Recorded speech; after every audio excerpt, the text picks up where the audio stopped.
was going to be a tough game. We knew that. So I think just the whole point of it was just trying to get the win, and we did that. I feel like we ask you this all the time, but here we go again. 6 games left. How much are you paying attention to the standings? I think everybody is. Okay. But, I think we can control our own destiny. You know what I mean? So, we just want to be playing well no matter who, we're playing against. So, obviously it's going to work out how it work out. But for us, it's just playing well and controlling what we can control. James, I think no one would have faulted you if you want to take a game or two off after that ankle sprain, but you haven't. You've just been playing. Doesn't look like you've missed a step. What is it about you and just being out there that you are just committed to it no matter what? I love the game of basketball. Obviously, like the ankle did hurt, and it wasn't my ankle, it was my foot. So I got very flat feet. So it was my foot, but I had 2 days to kind of do round-the-clock treatment, and these games are very, very important. For us to be able to be in a position to make the playoffs and have a good run. So every game counts. You guys made a nice little push today for Zoo with the shirts, the pronunciation. Yeah. Defensive leather. What can you just say about that and what he's been? He deserves it, man. He's done a lot. He's played. I think he's only missed knock on wood 2 games so far this year, which is very, very big time. He's done an unbelievable job. I don't know the correct number. I think we top 5 in defense.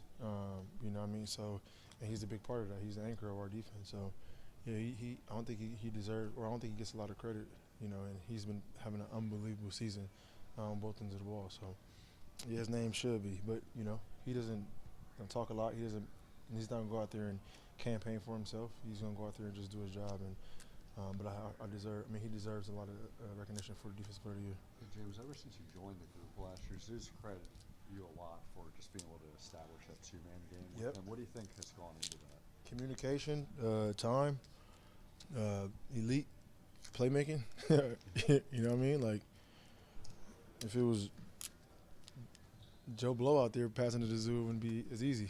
You know what I mean? But I've been grateful and blessed to be in this league for a long time and has made a lot of big men money.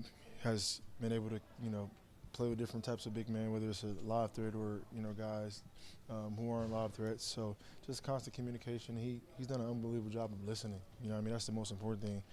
He listens, and then obviously him working on his own game and getting better is a key as well. James, just coming off of this road trip, like where would you put the chemistry and togetherness that this team has developed over the year? Where would you put that in comparison to other teams you've been on? Say it again. The chemistry, the togetherness that you guys have, especially coming off this road trip, going into playoffs. Like, where would you put that in comparison to all the teams that you've been on? I don't know about comparison to other teams, but I just know our chemistry is very, very good. Obviously since we made the first quad getting back and then the trade, it's been 30-some games, 40. If that. So the chemistry is exactly where it needs to be. It's only going to continue to get better. I think that road trip helped us out a lot, and now we get back home and we do our thing at home. But I wouldn't compare it to. It's hard to compare it to any other team just because it's different situations. But it's where it needs to be. You mentioned what you've been able to do for other bigs in your career, and now what you've been able to develop with Z. Do you feel like that's an underrated / underappreciated element, not just your games, but point guards in general, what they're able to do in the way? Yeah, but there's certain point guards. Like certain point guards aren't able to. It's only it's elite. It's elite point guards that make guys better. So it is. It's the game. Like it's their job. To run the offense, to get guys in their spots, and to make their teammates better. So, I don't think it's unappreciated. I think it's just what they're supposed to be doing. And if you do it at the highest level and continue to make guys better, no matter where you are, what team you're on, or what type of big it is, then that person deserves a lot of credit. And there's a lot of guys that's in this league that has done that, and will have done that. Look at somebody like Luka who's done that. So you got to be special. Thanks, James. Thanks.